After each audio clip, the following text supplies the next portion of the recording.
Hello, hello. Do I have the right camera on? Let me see. Let me see. All right. You see my Lucky Charms in the background? This is how we roll. I'm gonna take my earbuds out because it makes me talk really loud and I can't hear anything. All right. Hopefully you can hear me. Let me know if you can, and put in the chat where you're from if you'd like to, or just say hello. Hello, hello. That way I know everybody can hear me and we've got everything hooked up right. So let's fix this. Let's fix this. Just washed my hair. It looks like, there we go. All right. It's been a while, hasn't it? So last week was the first lunch with Leo that I missed. So I have been sick. I've had the flu or a cold or something that was going around. Although I stay at home all the time practically. And so I'm not really sure how it is that I caught a cold or a flu when I was the only person in the house who was sick first. And my husband wasn't sick and still hasn't been. So he didn't, unless you can get, do you guys know any nurses or doctors in here that know, can you spread the flu or the cold to somebody, carry it and spread it to someone else without actually getting it? I don't know. If so, maybe he gave it to me without getting it. I don't know. But then my daughter got it after me, and so she's still recovering from it. So it's been like about 12 days. On Saturday, I started feeling pretty crappy. I was like, yeah, I think I might be getting sick. But I was on the road. I went to a couple of estate sales, and, I was like, maybe I'm just low energy. And then on Sunday, I got up and I went to church. And honestly, I don't know for sure, but I may have snored during church because I don't remember a single thing. I couldn't keep my eyes open. I was so tired. And as soon as the church service was over, I could not wait to get home and go right back to the bed. And I literally slept all day on Sunday. And then Monday, I woke up long enough to take the dog outside and walk her and went right back to bed. And then I slept all day on Monday. I didn't even wake up on Monday until 5:30 p.m. And then I went right back to sleep Monday night, and then was trying to mend for the rest of the week. So needless to say, Monday last week, I was in bed sick. And so I could not even try to come online and come on and do this because I could not even get up. And I thought about trying to make some kind of a announcement or something, but I didn't even know how to do that on YouTube. Like I probably could have posted it on the Facebook group, but I actually, and Alita made it. So glad you're here. Alita's one of the ones. I had several people email me and say, "Hey, I missed you on the lunch with Leo on Monday. Is everything okay?"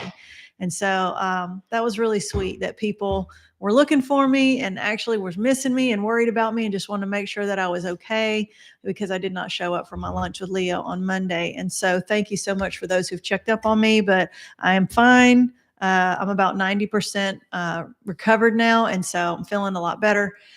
And here we are. So we've had lots of stuff to update. Not hardly anything grief related, but I did want to talk about the topic today of choosing your heart.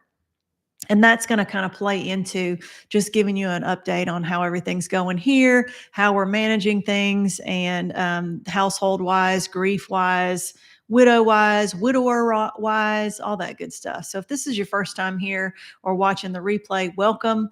My name is Leo, and this is about my fourth year of making videos for other widows and widowers, and just trying to share my experiences of my grief journey since my husband passed away in 2017, and hopefully hearing my stories and my experiences will help you to feel like you're not alone in this journey, and to give you a little bit of hope to know that it doesn't always stay as bad as you think it is on whatever day that it might be. And so Lisa said she made it too. Thank you so much. I guess that means you can hear me. So anyway, today, like I said, I want to talk about choosing your heart and what that really means. I'm sure you probably can read into that, but what that means is that my motto has always been that there's really no decisions that you can make that solve all of your problems. I think a lot of times we think, well, if I can just do X, Y, or Z, that would make all my problems go away.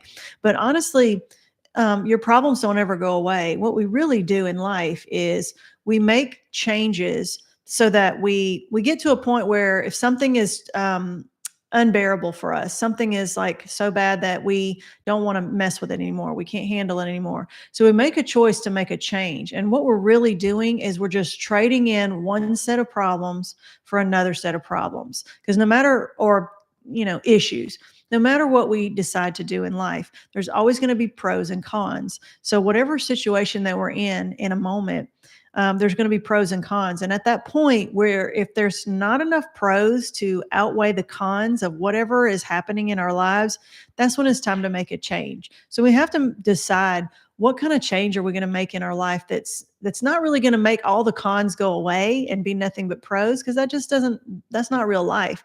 What we're really doing is saying, what other types of cons, what other types of problems or issues or side effects am I willing to accept in exchange for making these other problems go away?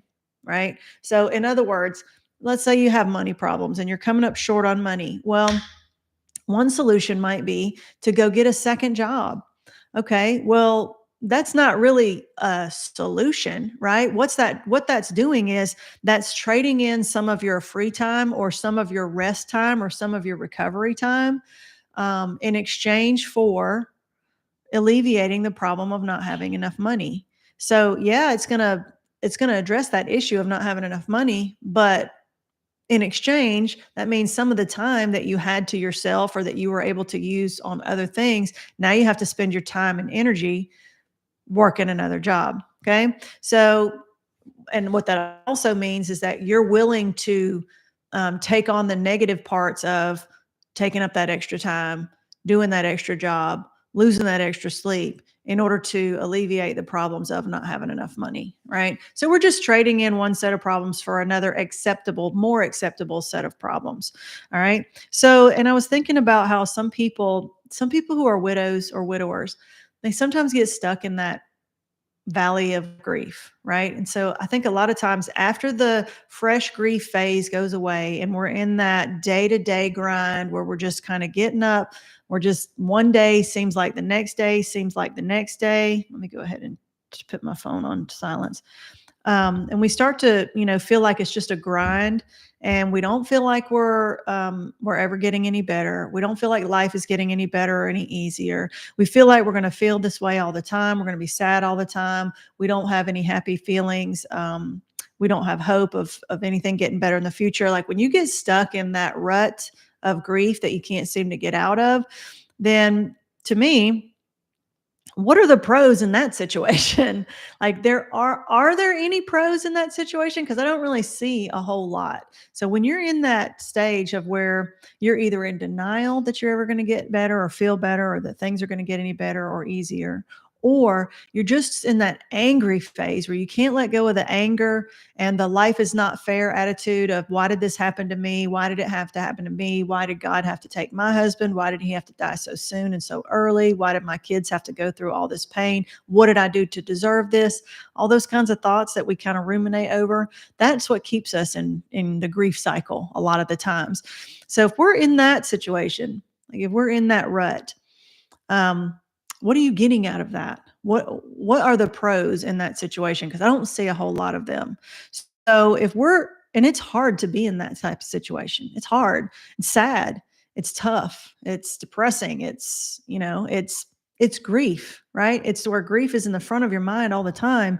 And it's the central thing. It's the thing that you think of. It's the thing you think about the minute you wake up in the morning.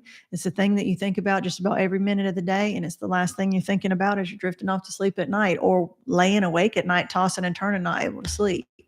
And so that's hard. And although being a widow is not a choice, and being on this grief journey is not your choice, but staying in that rut of grief, that is a choice. Like happiness can be a choice. I know that's, you don't want to hear that sometimes, and that's hard to hear. And you're like, yeah, well, that's easy for you to say. It's not. It is easy for me to say, but it's not easy for me to to do, right? But we have to choose are hard because it's hard to grieve, but you know what? It's also hard to heal.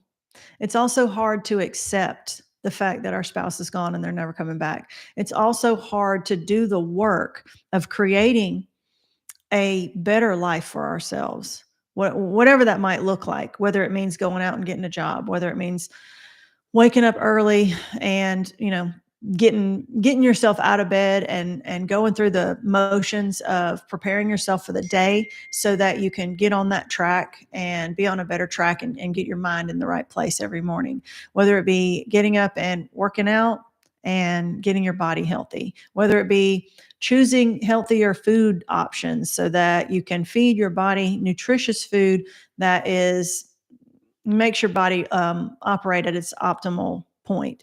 So all those things are decisions that you have to make. And those are hard decisions too, especially when you're grieving. It's hard to take care of yourself when you don't care about yourself enough because you're too stuck in that grief rut.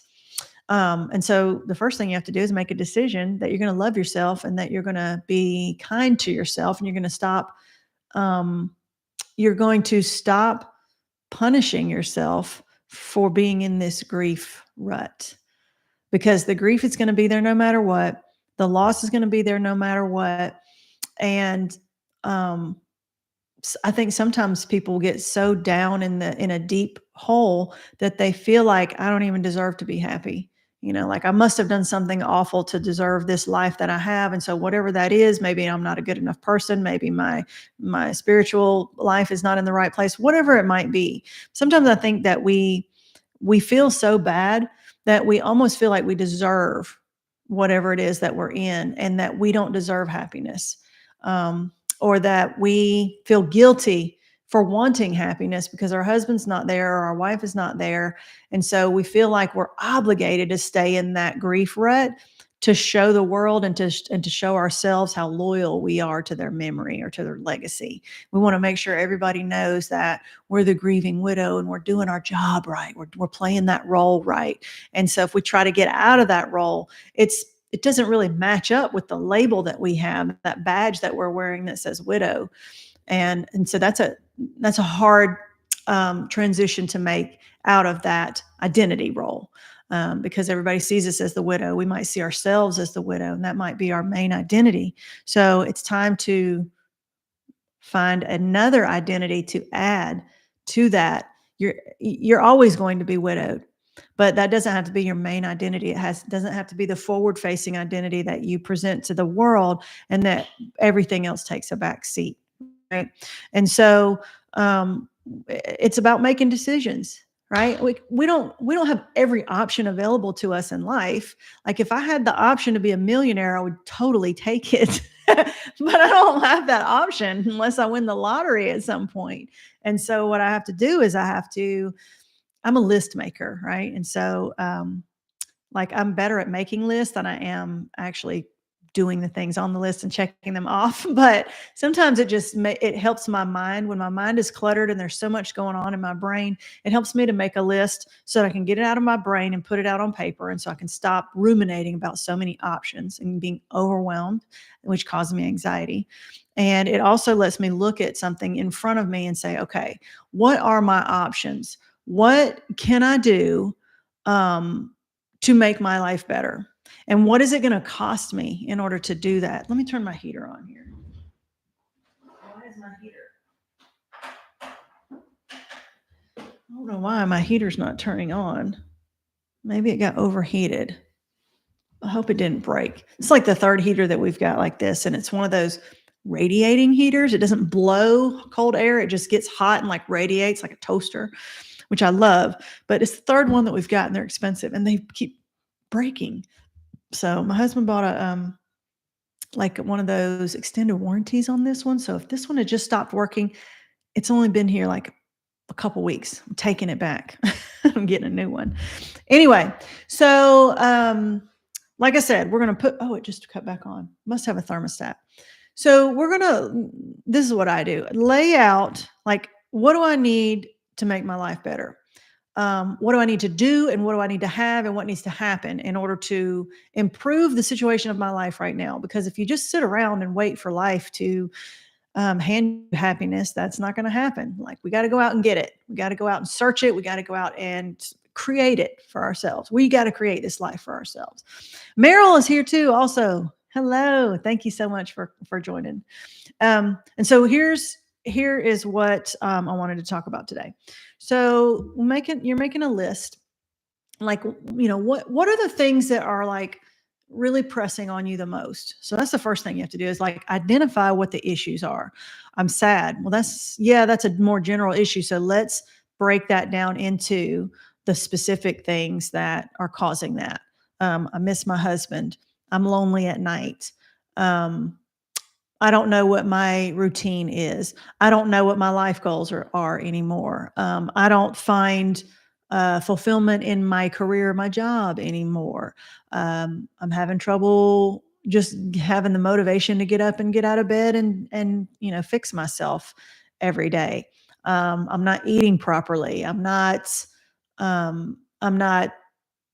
being healthy with my body. I'm not being active. I'm not moving my body enough. I'm not exercising my brain enough. I'm watching too much TV. Like what are the issues that have got you in the rut? And then what do you need to do in order to change those things to a positive outcome, right?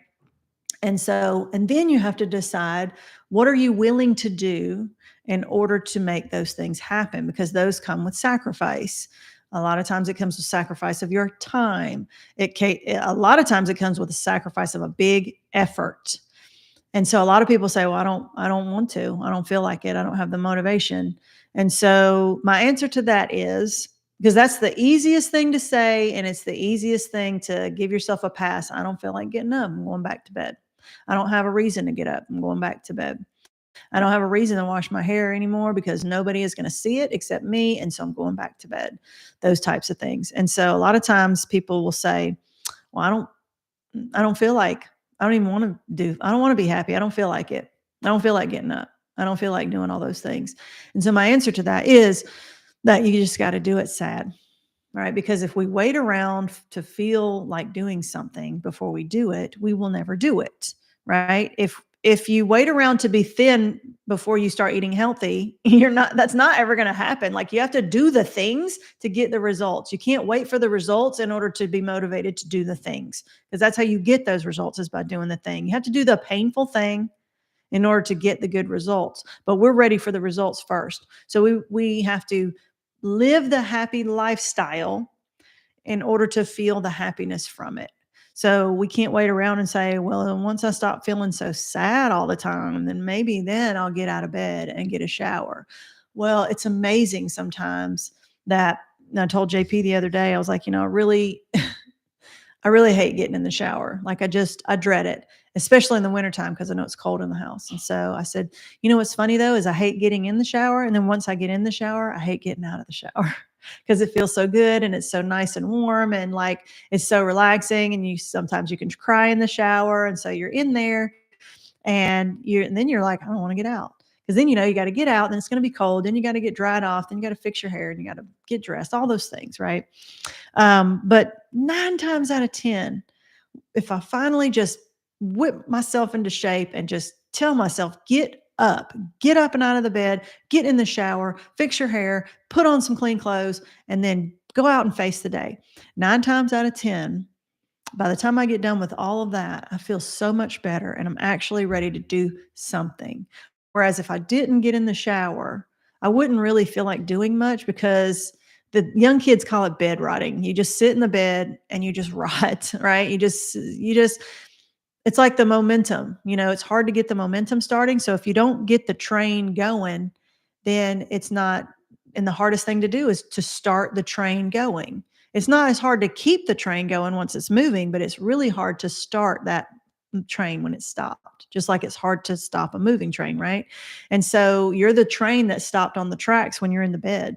It's really hard to get started by getting up, getting in the shower, getting dressed and all that. But once you've done that, it's like you got that momentum. The train has already started moving on the tracks.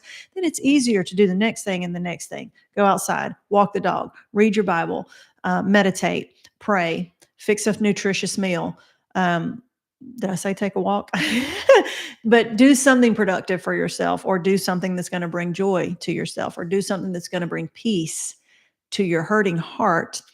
And you might not have done any of those things until you got your butt up and got in the shower and got your day started.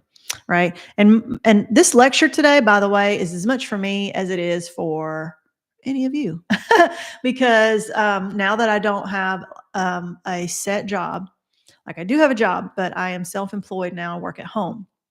And so now that I don't have a clock to clock in, like a time clock to punch, I don't have to get up at a specific time because I don't have to be at my job at a specific time. I don't have to leave the house by a specific time.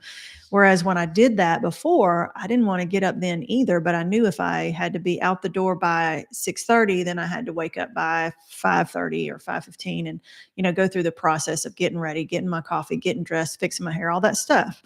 And so if you are not leaving the house, and I'm like, well, I don't really have to put on makeup. I don't really have to dress up. I could probably go another day without washing my hair, those types of things. So I start making excuses. And I also, if I had to get up early and get ready to go to work, I need about an hour. Well, if I am getting up myself and working here, I don't have to get ready in a certain amount of time. So most of the time, it takes me like 2 hours from the time I wake up, like my alarm goes off. I have to still set my alarm because otherwise I will sleep till noon just about. So I still set my alarm, but it seems like from the time my alarm goes off until I actually get out of the bed is about an hour and a half to 2 hours. And I know that sounds awful, right? But number one, it's a mental struggle because I know that I don't have to get up, and so I just don't. And it's like I said, it's winter, it's cold, it's so warm under the covers, and my bed is so comfy. Um, I tend to doom scroll, so I pick up my phone, I start checking my texts, I start looking at once I get on Facebook and those reels start coming through and those TikToks start coming through. I don't get on TikTok, but the TikTok reels come to Facebook and they just, once you swipe up, it's like a never ending funny meme swipe or a motivational meme swipe or whatever. If I turn the TV on, I start watching YouTube. Then I'm like, well, I'll just watch this one little video. It's 12 minutes. Okay, I'll watch this one. It's 15 minutes. I'll watch this other one. It's 17 minutes. Oh, that one's 25 minutes. By the time you string a few of those together, I mean, it's been an hour plus. And then by the time I get out of bed, I still haven't got dressed. I still haven't got a shower. I still haven't brushed my teeth or fixed my coffee or none of that. So it's about my morning routine now is about a 2 hour process. And I really don't like that. I don't like, I like the 2 hour process because I'm not feeling rushed. I don't like the results of by the time, if I'm setting my alarm at 8 and I'm not even getting into the kitchen until almost 10, and then I'm like, oh, it's getting close to lunchtime by now. And then I don't feel motivated to get anything started. And so I'm like, okay, I have to play mental games with myself. So I have to say, well, now I've decided that, well, if I'm going to, okay, first, I'm not going to try to shorten my morning routine because I'm not ready for that yet. I could, but I'm not ready for that. Like I'm my pros and cons, right? That's not a con. That's not a pro that I'm willing to give up just yet. I want to make some other changes first. So I figure, well, it's hard to wake up at 8, but it's also hard for me to wake up at 9 or 9:30. It's also hard to wake up at 6 or 7. It doesn't really matter. It's hard for me to wake up. I don't like waking up. I don't want to say I'm not a morning person, but I'm just don't like it's tough for me to wake up.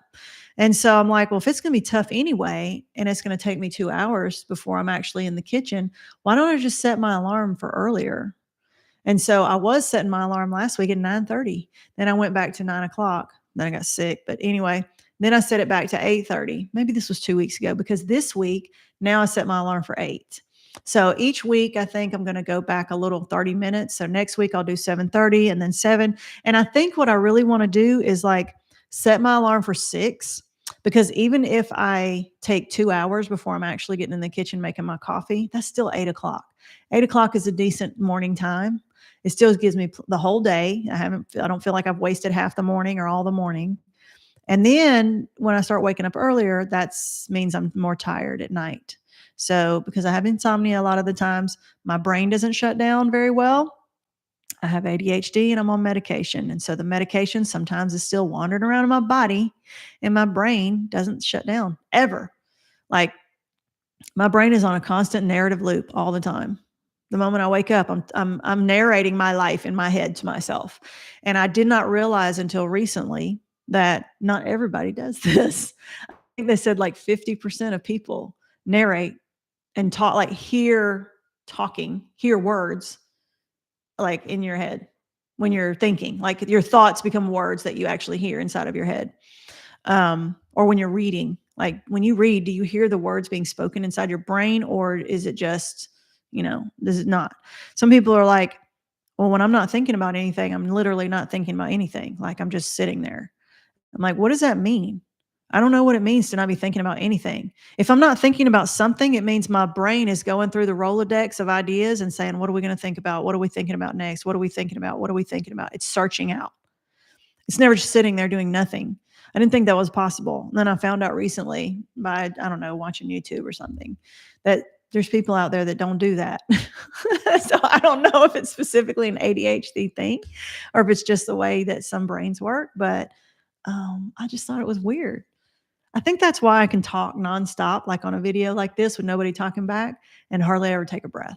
I just open my mouth and speak whatever the thoughts are in my brain that are coming to my head, and I don't have to worry about what's coming next. I think we used to call it, what do we call it in high school? Stream of consciousness or something. It's just like, it just comes out of your mouth. Whatever comes to your head just comes out of your mouth. The problem with that is you got to make sure your filter is strong. Because if you don't have your filter, then what comes out of your mouth might not be appropriate, or it might offend some people, right? Uh, so let's catch up on some of the chats. So Betsy says, I'm a list maker too. Awesome. I mean, I think list making is awesome. My problem is, transitioning from making the list to checking off the list, which means you can't check it off till you do it, right? And so I'm actually a notebook holder. Like, I'm going to show you this. And when I lose my notebook, just open a new notebook. I've got like multiple notebooks just laying around in different rooms of the house, because when I have an idea that I just can't like let go of, I look around, I'm like, where's a notebook? Where's a notebook? Where's a notebook? Not that I ever necessarily do anything, but like, this is my, like I have a list of like, I'm going to make a YouTube series of how to do whatnot. And so I was like, okay, I got to make a list of all the videos that are going to be in that playlist, right? This is just from today, from this morning. I have a list that I made yesterday or the other day of like all the different business things, the widow stuff, the fabric selling stuff, the thrifting stuff, like all the stuff that's on my business. I have to like, here are the printables that I need. I need to create business cards and flyers, and I need to update websites. I need to update graphics. I need to like these are all the little like business of all the different businesses and all the different like, I put marketing at the top, but all the different tasks that I need to do. And I did actually start checking some stuff off, right? But not very far. Anyway, I'm working from that list. I got some taxpayer information. I'll cover that up. But I had like, I'm trying to update my taxpayer ID. Like this is a notebook that is just page after page. There's no rhyme or reason to it. There's no like, it's not a bullet, what do they call that? Bullet journal. It's nothing like that. It's just like whatever's in my brain, I'm drawing it out. I'm making lists. I'm like, this is my life. This is how I function. And then what happened was I had this other notebook that I was drawing out. I was mapping out like a room that I'm about to create. And that's on the first page. And then I lost this notebook and had to pick up the other one. So you see, I'm working from multiple notebooks, and my notebooks are the dot journals. They have, let me show you a blank page, because I don't know what's on these pages. I don't know what, I want to share all my personal info. Not that there's really much, but can you see? And forget my nails. I'm moving my nails. There you go. You see the dots on there? It's a dotted journal. I don't like lined journals. I like dotted journals because it keeps like I can put boxes. I'm a box person, so I can put boxes and make charts and make like little grids with my dotted journal. And it kind of helps keep everything straight. And so I just buy these not in bulk, but I feel like I do. I buy these 3 or 4 at a time, and then when they get full, sometimes I'll go back through an old notebook and I'll look at things and I'm like, "Wow."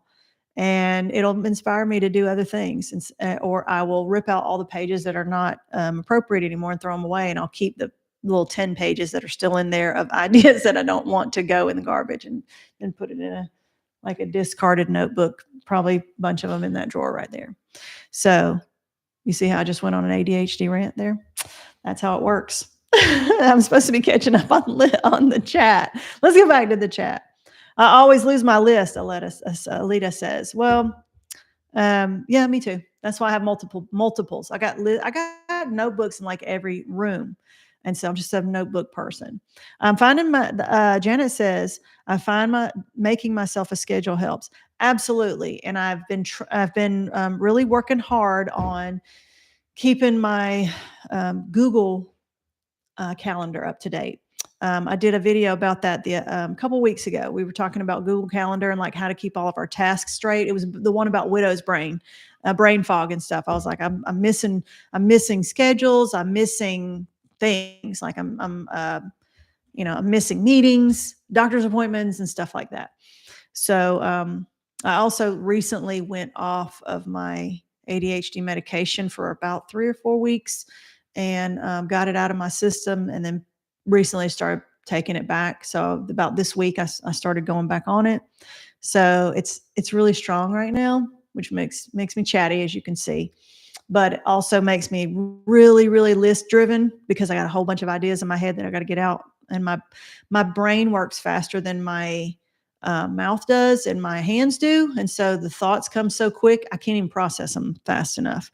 And so it does sometimes cause me a little bit of anxiety, not worry anxiety, but just like, oh my gosh, I can't quite catch up with my brain. It's my brain's working faster than my brain can keep up, if that makes sense. I don't know if that does.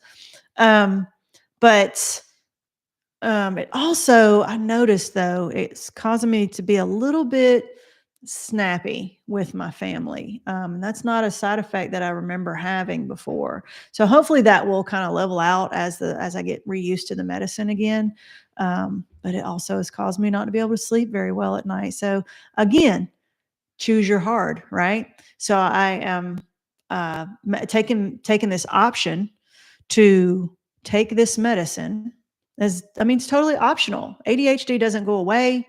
The medicine does not cure it. All it does is just help with some of the symptoms, right? But in addition, it causes side effects. Any medicine's going to, right? So I have to choose, are the benefits from taking the medicine, do they outweigh the side effects of the medicine that I have to deal with as a result of taking them? As of right now, it's yes. In a few months, it might be no for a while because I might not be getting as much of the benefits from the medicine as my tolerance goes up. Um, and so I might decide to come off the medicine again in 6 months or so that I can reset my tolerance. And that's another changing one set of problems for another. Because when I come off the medicine, I might be feeling a little bit more calm and be able to sleep. But then that's all I want to do is sleep. So the side effects of that are I sleep a lot. I have brain fog a lot. I have not really don't really have a lot of motivation to do anything because I can't. The merry-go-round of thoughts never stops, and I can't land on one thought long enough to actually take action on that thought. And so it's somebody once said it was like putting on glasses for your brain. So if you wear glasses and you take your glasses off and everything's blurry, maybe the pros of that are that maybe the glasses give you a headache, or they press on your nose and they're uncomfortable, or they get dirty all the time and they're smudgy, or sometimes they hurt my ears right here behind my ears. And so it's just a pain in the ass to take your glasses off all the time and put them back on. But the negative side effects of not having my glasses on is I can't see, I can't drive, it's dangerous, right? So I choose to go through whatever the side effects of wearing glasses all the time so that I can see. So medicine, ADHD medication, I take Ritalin, the generic version of it. It's called methylphenidate, but I take that long acting, and this I lost track of what I was saying. Oh, it's like glasses for my brain. So it takes some of that fog, that mental fog, and it just clears things up so that I can look at one thing or think about one thing, pinpoint that one thing, and try to do it. It doesn't sound like it right now, though, does it? It sounds like I'm kind of all over the place. That's what happens when you first start taking the medicine. And then it finally kind of calms down, right? Um, and so it's a trade-off, right? Nothing is easy. It's just a trade-off. What are you willing to sacrifice in order to get the benefit of whatever change that you decide to make? Same thing with working out. I have lost quite a bit of weight over the last 6, 7 months. It doesn't really look like it too much, but and I don't know why, because the scale looks a lot different, but the pant size don't look a whole lot different, and my body doesn't look a whole lot different. But um, I have lost 41 pounds, 41 pounds in the last 6 or 7 months. I've only gone down like 2 pant sizes. And I have I have been taking um, an injection, one of those injection medicines. And I started on Wegovy, and the side effects were too bad. So it was like, do you want weight loss? Do you want massive side effects? And for me, that was just no energy, not able, just could not hardly do anything. I'd walk the dog and have to take a 2-hour nap. And it was, I felt like crap all the time and I had no energy and I was nauseated a lot. It was just a lot of side effects, right? Um, Not enough to like put me in the hospital or anything like that, but just more like it just, I didn't feel good.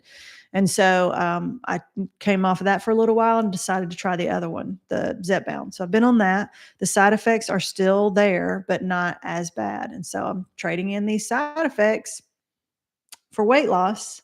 And at the same time, I have trouble eating enough food. So which means I'm not getting enough protein, which means I'm not just losing fat, I'm also losing some muscle.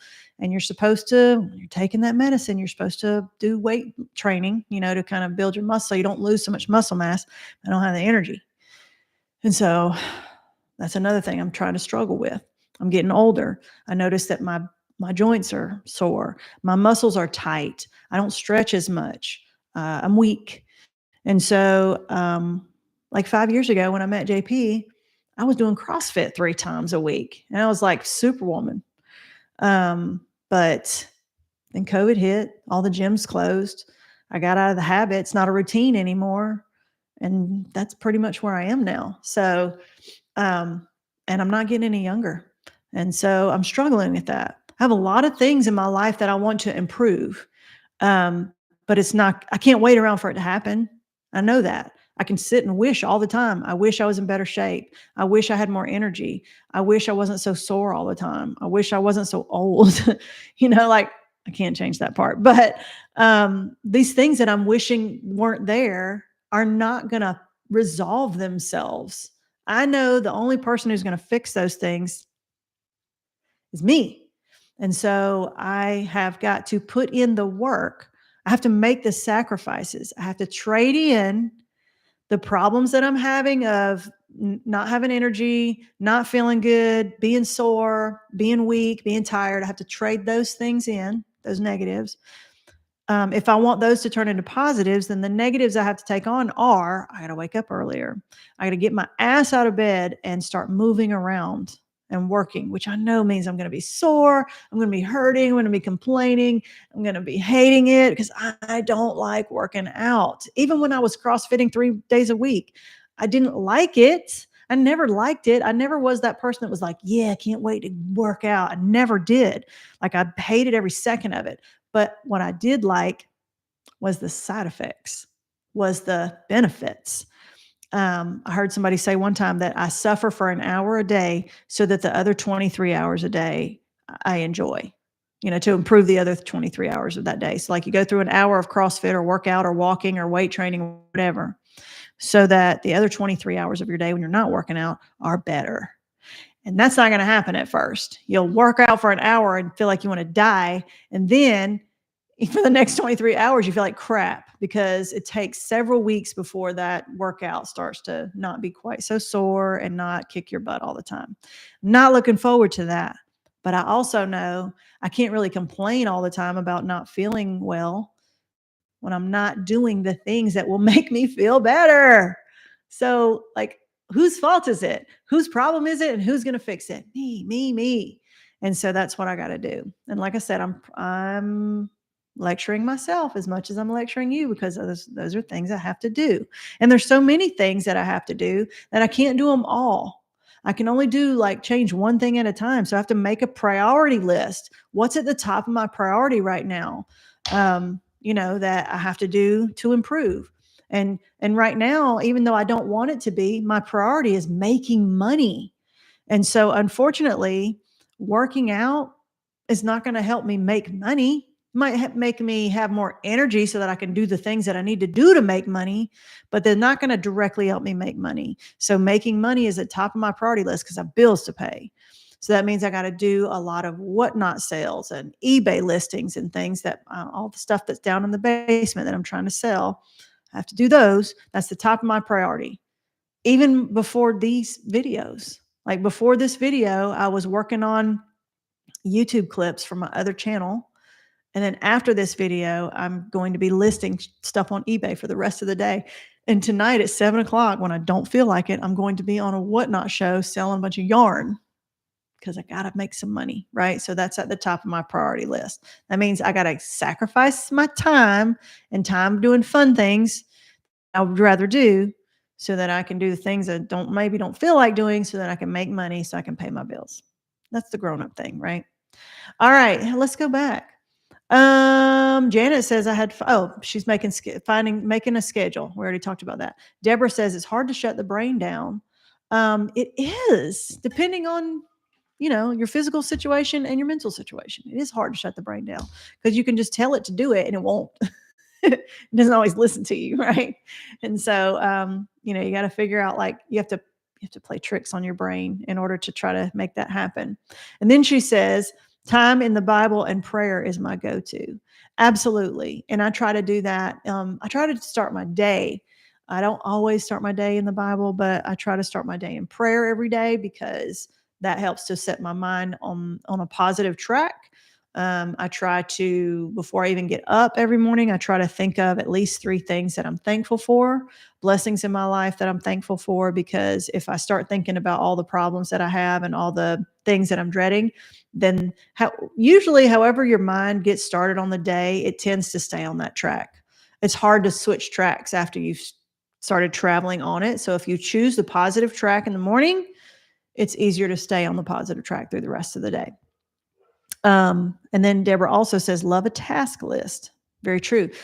It could be a written task list for you if you're more tactile. I prefer my notebooks and lists to be on paper because it's something kinetic that kind of helps connect the activity to the brain. But I also love text. So I have a little bit of a disconnect there between, like, what can I digitize? What kind of list can I make I've tried Notion.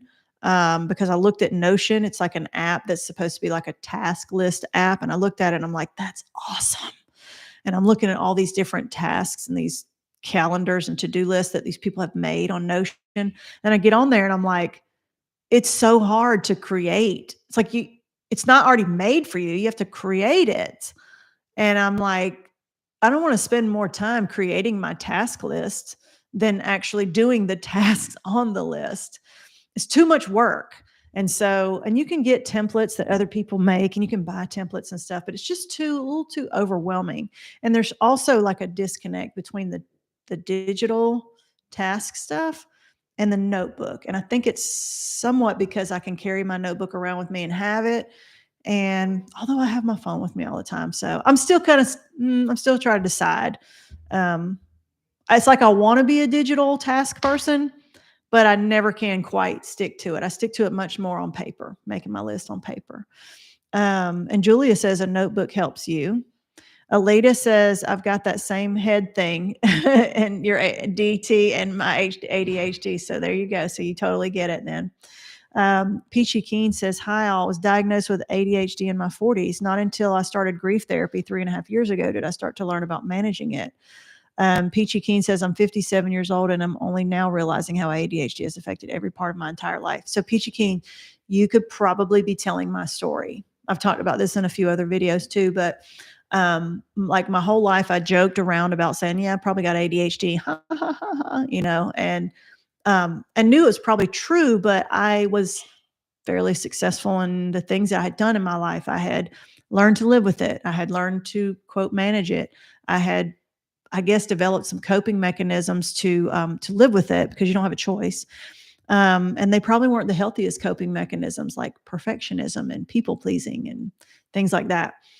Rejection sensitivity is high, and so I did not even realize what those things were.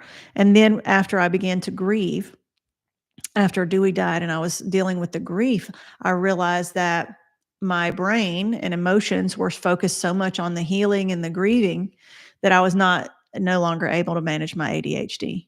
And so I was like, okay, this is it. I can't do this anymore. Like I've got to get a diagnosis so I can see if there's some kind of something that I can do. And like you, I was 47 when I was diagnosed with ADHD, and which I thought was the dumbest test. I don't even want to talk about the test that I had to come in and do, but it was like a 5-year-old test or whatever. But I'll talk about that some other time. Anyway, I did get medication at that time, and I started off on Adderall. But when I first started taking medication, it was like the first time that my brain actually functioned like a normal person, probably my whole life. And like I cried for a week because I realized that, or I wondered, like, how much more could I have done with my life if I had been able to handle it, like if I'd been on medication. And I didn't realize, just like when I first got glasses, and I realized that like I could see without glasses, but when I first put on glasses and I went outside and I realized I could see every leaf on every tree and not just a big green bushy thing in the, on a trunk. Like I could see every little detail. That's what happened with the medicine. And I was like, oh my God, I can actually start and finish a whole project, like a multi-day project, without getting off on, rabbit holes and squirrels and, doing 50 different things, or thinking about 50 different things and not knowing what to start, and then not starting anything, and then feeling guilty at the end of the day because you've done nothing. And like I could finally actually do stuff from start to finish. That's when I first wrote my grief pivot course. When I first started taking medication, like I got that dang notebook and I wrote and wrote and wrote, and I did all 28 lessons, wrote the scripts, created all the PDFs, the printables, made all the videos, edited, created, put it all together, and made it in like 2 weeks when I first started taking that medicine because I couldn't stop. And someone else I remember said that being on medication, no, having ADHD is like playing the game of life on the hard setting when everyone else is playing on the easy setting. And I'm like, that's perfect, right? Because I realized when I first finally started taking medication that it puts your brain not on easy setting, but maybe on medium setting. And I was like, wow, you mean it's not that hard to do these tasks? Like I can actually do it. And I didn't, get so triggered by my rejection sensitivity and my emotional dysregulation and all those things. It wasn't just thoughts, it was emotions. And I realized, wow, like what if I started taking this medicine 20 years ago? How much easier could my life have been? And I've struggled this whole time. And I'm 51 now, so I've only been taking the medicine for 4 years, but it's made a heck of a lot of a difference in my life. And even though there's side effects, but I'm okay with that. I think my husband just got home. He might be popping his head into the door and saying hello. Let's see what else. So Peachy Keen, you and I are very similar in all of that. Yeah, late 40s when I got diagnosed as well. And then it was like right after COVID, and suddenly everybody was getting diagnosed, and there was a huge shortage on the medicine. So, you're on the phone with all these pharmacies trying to find medication, and they're sold out everywhere. So awesome. You finally get medication, and then you can't even get your refill. All right. Idea says joined late. That's okay. You can either catch the replay or you can come in at any time. So I'm just glad that you're here. I set an AM alarm on my phone. Good music helps me. That's a good idea too. And then says making a list and listening, was going through the notebooks this morning. Yeah. So okay, I'm not the only one that does notebooks and makes lists. I'm glad I'm not the only one. Right. So that's the whole point. Is like Like I said, make a priority list. You don't have to write it down, but it might help. Make a priority list of like what is the thing that's causing you the most issues, or what's the thing that's most important that must be accomplished before anything else, like paying bills or moving out of a house, or if there's deadlines, if there's legal deadlines of things that you have to do, and paperwork like taxes you got to file and things like that. Those are priorities because we don't have the luxury of putting off those deadlines. And so those are going to have to be top priorities. And so we got to make whatever adjustments in our life need to be made in order to, get those things done on the list. And then, what are the things that are affecting you the most physically, mentally, emotionally? And then first you got to identify the issue or the problem. Then and then you don't come up with a solution. First you identify the problem, right? Then you identify the desired outcome, right? Because when we're making plans, we've always been taught to make plans like start where you are and then figure out where you want to go. But actually, I've learned this is much more effective. I've learned this through teaching and all kinds of training and all the years that I was a school teacher, is that you really want to start, you begin with the end in mind. So you really want to start with your goal. So start with the desired outcome. What is it that you want to feel? What is it that you want to look like? What did you want to do? What is your goal? And then you go backwards. You set the goal and you work the plan backwards to meet where you want to start.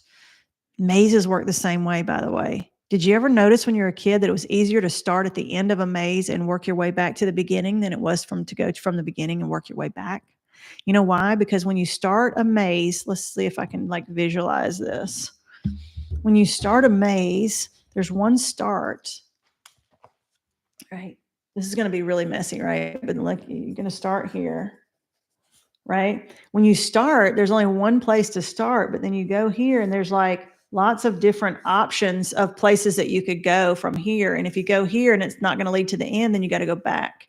You got to go here and that doesn't lead to the end and you got to go back. But if you start at the end, there's only one path to the end. So you go back and then you got to figure out your way to the beginning, right? So what you're doing is instead of starting at the beginning and branching out, you're starting at the end of the branch and then you're making your way back to the beginning. That's why it's easier, because you're eliminating all these other options already, instead of starting and then exploring all these different options, realizing that they're all dead ends except one. So you start at the end, you go back to the beginning. Hopefully that made sense. Yes. So everybody on here agrees. We love notebooks for lists, right? So I'll go back when I post this YouTube, and I will put a link to the Amazon listing, a post where I get my notebooks, because the pages are nice and thick. Okay, they're real sturdy. They're not real flimsy, and they're notebooks like this, spiral bound, so I can flip them around and not have them open and close. They have plastic on the front so that they don't get I don't have to worry about them getting wet or messed up or whatever. So they've got this plastic cover, and they're just a perfect size. They're not quite as big as a regular notebook. I think it's maybe 7 by 10. I'm not sure. It's called a B something, B4, B5. I don't remember exactly. There's some kind of size that it is. And I also, from years of teaching math, I always use pencils. I don't like pens because I'd have to be able to erase if I'm on the wrong track. But these mechanical pencils, number one, you never have to sharpen them. Number two, the erasers are nice. And for my specific pencils, I like the thicker lead. These are the 0.9 lead. They're big.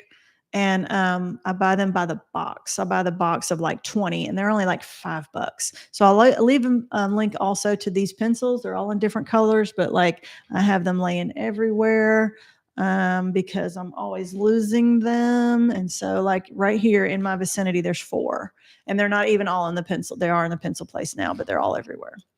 So those are my tools, my survival tools, and I'll leave links. I'll add links to those after I post this video, in case you're wanting to look at what tools I use.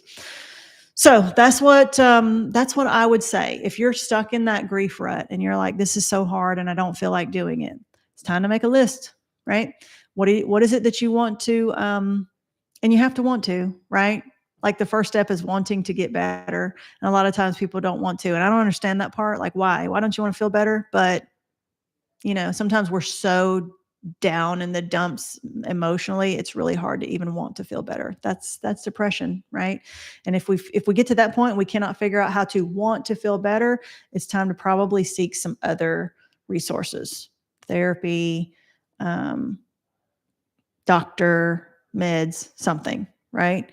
I'm just saying, explore those options. If you can't mentally like even want to get better, get some other help. All right. So Peachy says, same here. I was manic about being super organized. I was a master masker. Same. I lost my husband on 2/22/21. All of the ADHD characteristics and symptoms came flying out like wild monkeys. Right. Exactly. Like the widow's fog was strong with this one. And it wasn't just the widow's fog. Like it was the ADHD hitting me. It was the grief hitting me. It was everything came crashing down. And I realized I just could not function. Also because I had 1,000 more tasks that I had to do, like when Dewey was alive, he was the household dad. He was at home. He was already on disability. So he was at home dad.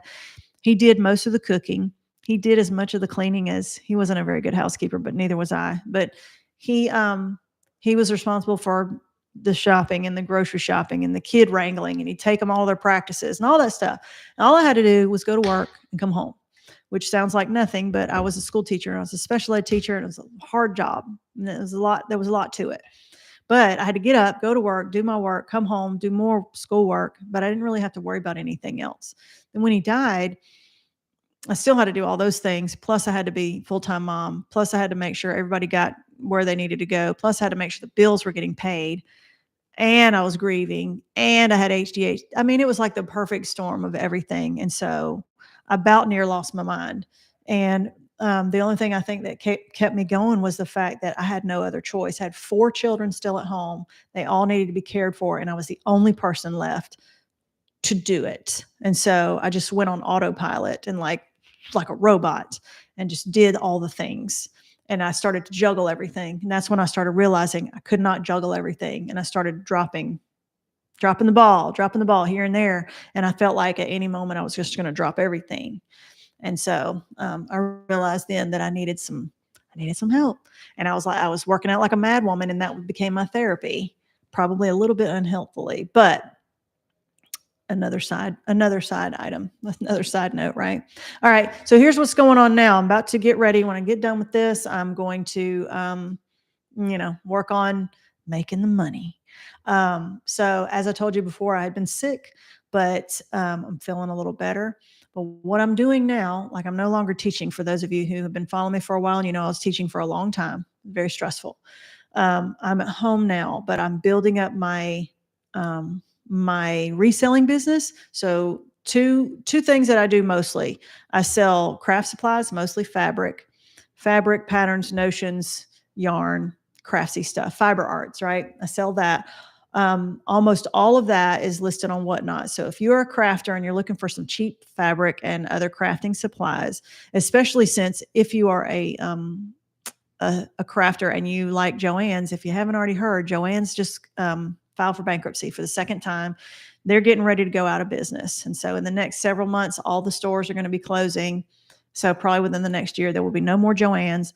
So if you're used to be able to get your fabric and stuff from Joann's, you got Hobby Lobby and Michael's, and that's it. And me, right? So if you're looking for fabric, because I'm steadily, like I'm selling it so fast, I can hardly keep it in stock. So it's going pretty well. Anyway, if you want the link to the Whatnot, there's already a link below in the description. It's an invitation, and my store name is called Serial Crafting. So if you click on that link that's below and you sign up to be a buyer on Whatnot, then it will give you a $15 credit that you can use on anybody's show, my show or anybody's. It won't go towards shipping, but it will go towards your first purchase. If you don't know what Whatnot is, get ready. It is like Home Shopping Network meets eBay. It's live auctions. And I'm doing at least 2, and I've started to schedule several more. So like this week, I think I have 5 shows, a yarn show, 2 fabric shows, a toy show, and something else. I don't even remember.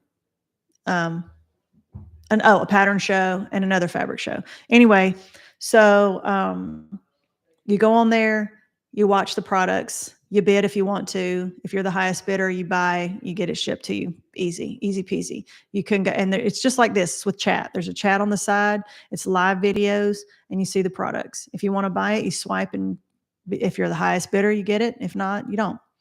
I mean, and if you don't want to purchase anything, you just want to watch, that's fine too. It's free to join.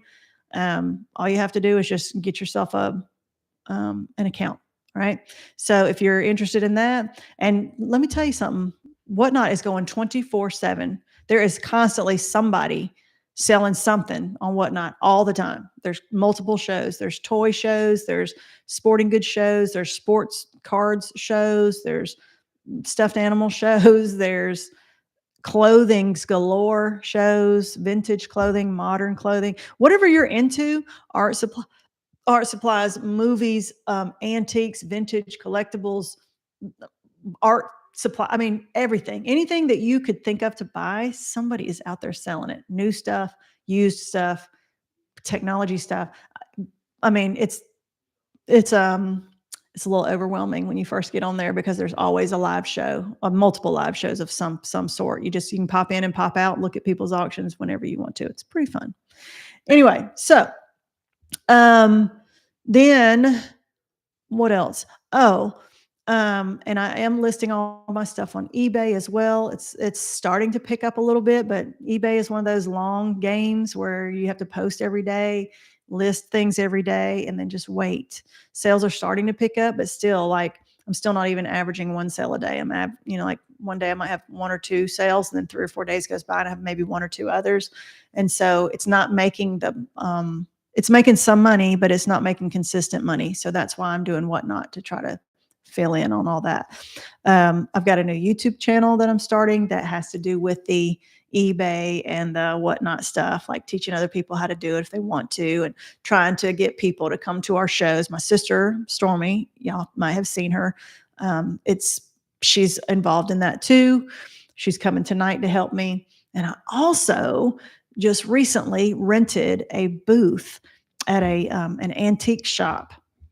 Not really antique, but it's like antiques, thrifts, vintage, handmade stuff, right? So you can rent a little, it's like a whole store, and you rent a little spot, and everybody's got their little spots, and they fill it up with their stuff, and then you pay a commission and a little rental fee, and then you sell your stuff. So I'm going to, that starts on the 1st, and I don't have my stuff ready. So I've got to go take the furniture there. It's just right here in town in Griffin. Go take the furniture there and fill it up with all of my items, and put those little tags with the little tags with the string, and attach them to every single piece of things that I'm going to sell. So I'm taking a bunch of my toys. I'm taking some of the things that are too heavy or big to ship, like a few paintings that I have, some really heavy sewing machines that are hard to ship or that cost too much to ship. I'm going to sell those in person. I'm going to go ahead and try to sell one of my featherweights. If y'all are sewers and you know anything about a Singer featherweight 221, they're very, very expensive and old. They're probably one of the most expensive vintage sewing machines that there are. I mean, they usually sell for like $500. And so I've got to make sure that one is clean and functioning and ready to go. I'm going to put that one up for sale. And some stuffed animals, like some golf clubs, just I don't know what's going to sell the best. And so I have to kind of put a little bit of everything in there and then still try to make it look semi-cohesive. So I've been working on that. And so it's just been busy, but I'm trying to market my business in many different places so that a lot of people can see and purchase if they want. And that's what I'm trying to do to make money. I've almost gotten to the point where I can replace my original part-time teaching salary. Money-wise, I'm making much more than what I was making over there. But when you sell stuff, you have to rebuy it, right? So when I sell lots of fabric, I have to buy more fabric. And so you might make $1,000, but it's going to cost $500 or $600 to rebuy enough that you just sold so you can sell it again, right? So that's where I am with all of that, which it can get overwhelming because there's I got lots of different, what do you call that? pots on the stove. What do you call that? I got my lots of fingers and thumbs and a lot of pies. I don't know how do you say that when you got a lot of things going on? There's a saying and I can't think about what it's called, but I got a lot of ovens in the irons in the fire. Is that how you I think that's how you say it. Anyway, so I just wanted to catch you guys up. Dallas is doing okay. She's still at home doing her school thing. We're trying to find some places where she can volunteer, so she can get out of the house because she's got cabin fever like we all do. Oh, we had snow. Did you guys have snow? In Georgia, we hardly ever get snow, but we've had more snow like in the past week and a half than we have like in the past 10 years. It just melted like 2 days ago and it's still pretty cold. And so we've been stuck. Schools have closed, daycares have closed. When daycares close, they don't need milk because kids aren't there. JP delivers to all daycare centers. And so when the daycares close, he misses out on work, which means he misses out on money. And so, he's stressed about that too. So Stokes in the fire. Okay, there it is. Stokes in the fire, irons in the fire. Something like that. Peachy Keen says, I have 3 note pages, an emergency must do now page, a to-do page, and add a long-term to-do page. Awesome. Awesome. Yes, moving parts, lots of moving parts. Thank you. I knew it was some kind of saying that I couldn't think of. I fear that if I had a long-term, like that makes so much sense, right? Having a to-do now list and then like a to-do list of after the to-do now and then a long-term goals. But I know me, and I would never get to the long-term goals.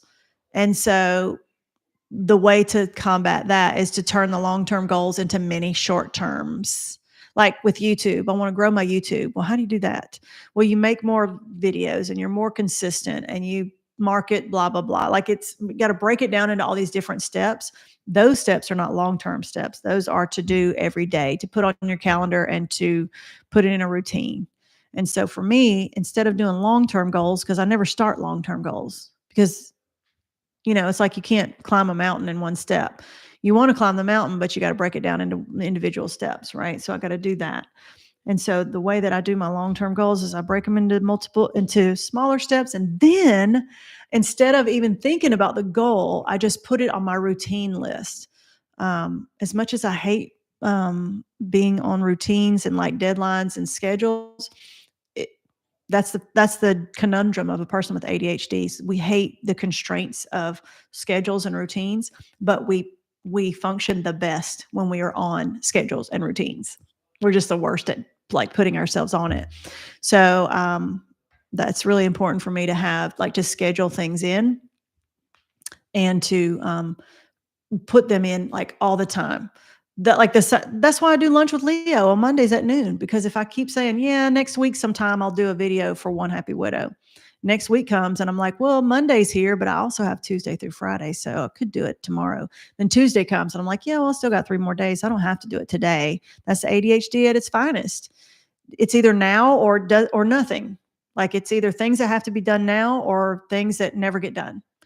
And so if it's not now, it's never. And so that's how we function, is we make things that have to be done right now, and then we do them, because the adrenaline rush is what gives us that dopamine of like needing to do it. And so what I do instead of looking at the mountaintop, like, I just schedule each step of the climb on my calendar. And I'm like, it's not about the reward of getting the goal done. It's more of just, this is what I have to do every day. Lunch with Leo happens at Monday at noon every week. And so I go ahead and commit my time to it. That's how it's getting done every week. So last week when I was sick, right? And it's working because I've done lunch with Leo, like, I don't know, maybe 10 in a row. I mean, except for when I was sick, but like, I haven't missed except for that. And if I just said sometime next week I'll do a video, then it turns into the week after that and the week after that. And next thing you know, I've gone 2 or 3 months before without doing any videos. And that's not going to grow my channel. Same thing with my other channel. Like, I have to put this on the list, put the tasks on the list and do it. I feel like this whole video has turned into more of a how to manage ADHD and grief than it has been how to choose your hard, but maybe they're kind of one and the same. So maybe I do another video specifically for all of us ADHDers. I don't know. But I'm starting to get hoarse because of my me recovering from sickness. So I'm like starting to lose a little bit of my voice, and it's making me a little bit like it's taking some of my energy. It's been over an hour. I try to limit right about an hour or so. And so at that point, I just start rambling. I could ramble for 2 more hours and not really say anything more. I'm kind of repeating what I've already said, and I don't want to do that. All right, guys. So thank you so much for those who've checked up on me. Thank you for, oh, here's Beans. Y'all want to see Beans? She's attacking me. Yeah, she's all excited. She probably needs to go outside. All right, what's up? I was just gonna ask you, if Okay, yeah. Yeah, go ahead. All right. Whew. She comes in wild. She hasn't seen me for an hour. She acts like she hasn't seen me for a week. That's a golden doodle for you. Like, you know, they act like they haven't seen you in a whole lifetime. If you go outside and take out the trash and you come back in, they're like, oh, you're back. I'm so glad I haven't seen you in so long. Like, I've been gone for 5 minutes, and they get all excited. So kind of nice, but annoying, right? All right. So anyway, thanks for those who've checked on me. Thanks for those who are here. And thank you. If you're watching the replay, feel free to post any comments that you feel like below in the comment section. Subscribe to the channel so you don't miss any new videos. Give it a thumbs up. Ring the notification bell. That way you won't miss any future videos. And if you're not already a member of our Facebook group, there's a link in the description also to that. So feel free to apply. I'm a little behind on that, so I need to get up on the applications and get those approved. And thank you so much for coming in, Peachy Keen, and everyone else who has come in today. I'll see you next week, same day, same time. And if you've got other ideas for videos for me of topics, feel free to email me or put it in the description so that I can put it on my list. I don't know what you guys need to hear if I don't get any feedback from you. So then I just make stuff up, and then it's whatever I feel like saying. So I got to go put that cereal up, I guess. All right. We'll see you next time. Thanks for listening to me ramble, and we'll catch you next time, next week. Bye.